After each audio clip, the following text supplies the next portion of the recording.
Canberra for Cam's Mortgage Minute. Hey, today I thought we'd do kind of like a financial 101 and we would talk about bad debt versus good debt. I get asked this from time to time. Folks say, hey, what's the difference? How would I figure out which one's which? Well, let's look at good debt first. Good debt is going to be when you borrow money to, let's say, invest. You might be putting it into RSPs, you might be buying a property, a business. It's going to be something that you feel is going to have a positive yield and make you some money. Ultimately, it's going to be something that's going to enhance your net worth, not take away from it. Now, bad debt, on the other hand, is going to be things like, well, let's say you need that new 60-inch plasma or something and you can't afford that TV. So you decide to charge it, you decide to borrow for it. It could be a vacation that you really can't afford to take, however, you still wind up doing it. It could be that car that you don't necessarily need a new one, but you sort of feel like one, and you know what, a brand new BMW just kind of made a lot of sense.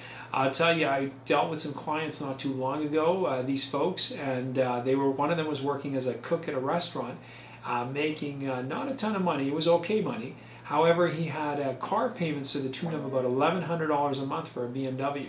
So not exactly prudent use of money, but hey, you know what, I guess he liked the car and he was quite happy with it. But that would be an example of bad debt. Anything that's a depreciating asset like that.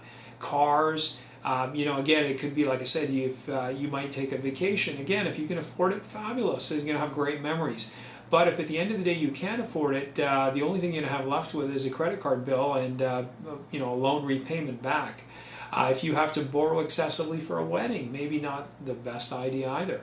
So there's lots of different situations where you can have bad debt. So how do you avoid it? Well, I mean, it's a tough one. I mean, it's a needs and wants things. I mean, we all have needs and we all have wants, and a lot of times people get confused with it too. There's not, again, like I said, you don't need a BMW X5. You may want one, but you don't necessarily need one. So you have to be able to define that parameter. As far as good debt goes, there's different ways to incur it if you want. If you have a if you have a property, for example, we can get you a line of credit, a second mortgage, refinance your first mortgage. You can pull that equity out. The neat thing with investing in other real estate, stocks, that sort of thing, when you borrow to do that, the interest that you're paying is deductible as well. So there's a lot of advantages to that good debt. And again, the goal has got to be to make it grow.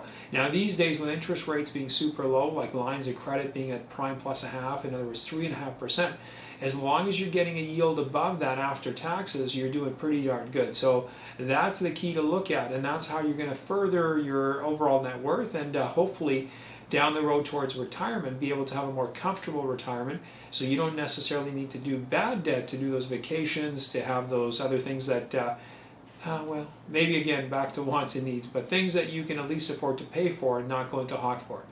If you need anything mortgage-wise, don't hesitate, give us a shout at the Auxilium team. We're here, that's what we're committed to doing, is helping you.